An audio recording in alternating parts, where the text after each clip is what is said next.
आज की video lecture में हम मेटल एथिलीनिक कॉम्प्लेक्सेस के बारे में पढ़ेंगे।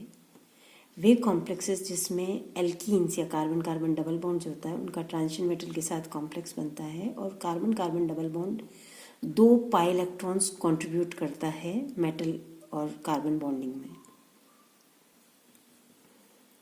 यहाँ मेटल और एथिलीन बॉन्डिंग बताई गई है। हेप्टिसिटी इसकी 2 होगी क्योंकि 2 कार्बन के थ्रू ये बॉन्डेड है मेटल के साथ में।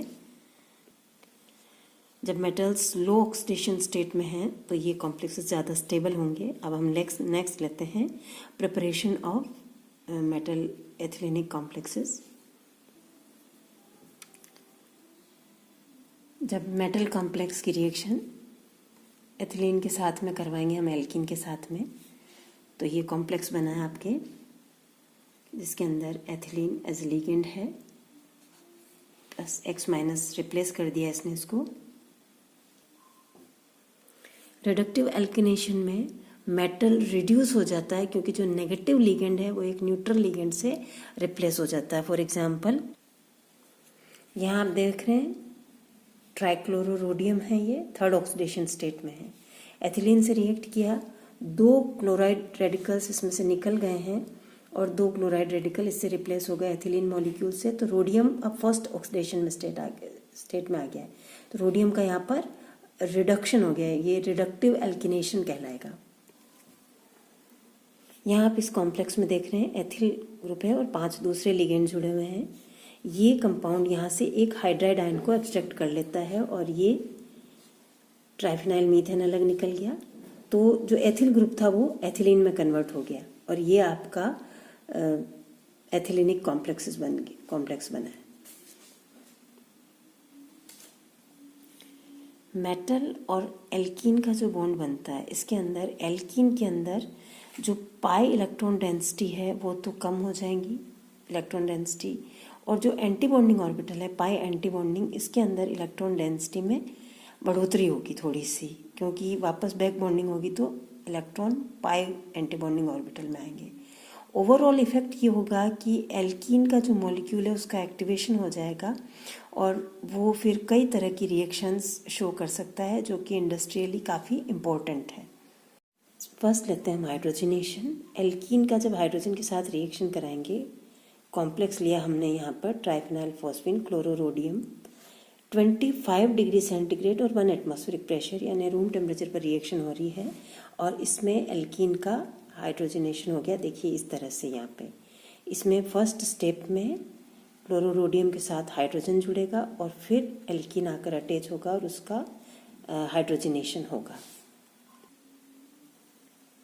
हाइड्रोफॉर्माइलेशन में एल्कीन लिया हमने, कार्बन मोनोऑक्साइड प्लस हाइड्रोजन, यहाँ कोबाल्ट कार्बोनिल लिया हमने, यहाँ 150 डिग्री सेंटीग्रेड पर 100 एटमॉस्फेरिक प्रेशर पर रिएक्शन हो रहा है और इसमें हम देख रहे हैं कि इसका हाइड्रोफॉर्माइलेशन हो गया है।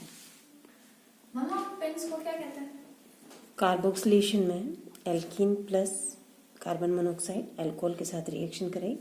निकल कार्बोनिल हमने एस कॉम्प्लेक्स लिया है और हम देख रहे हैं यहाँ पर ये एस्टर का फॉर्मेशन हुआ है।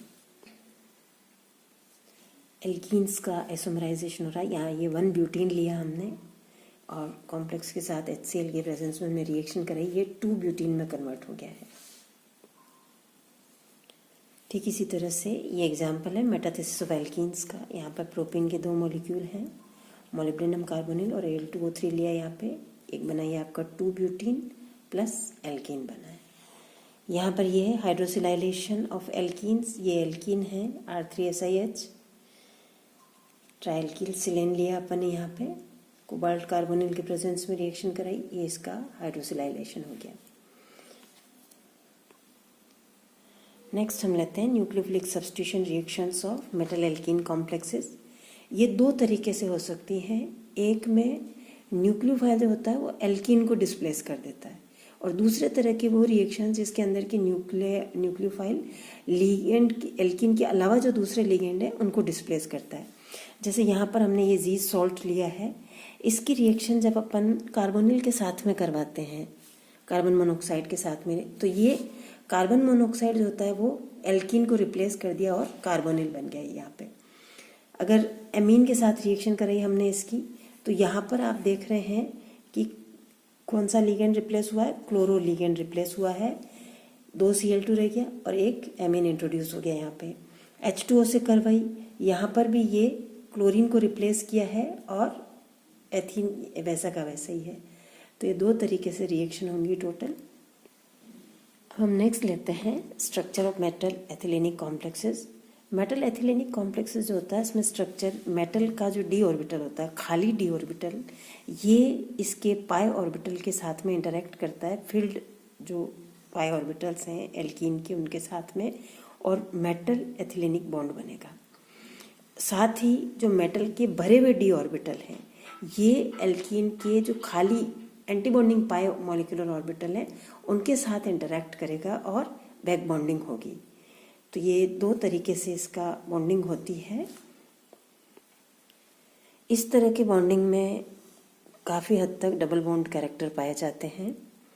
सो it's all about metal ethylenic complexes. Next turn पर हम होमोजीनियस हाइड्रोजनेशन के बारे में पढ़ेंगे। Thank you.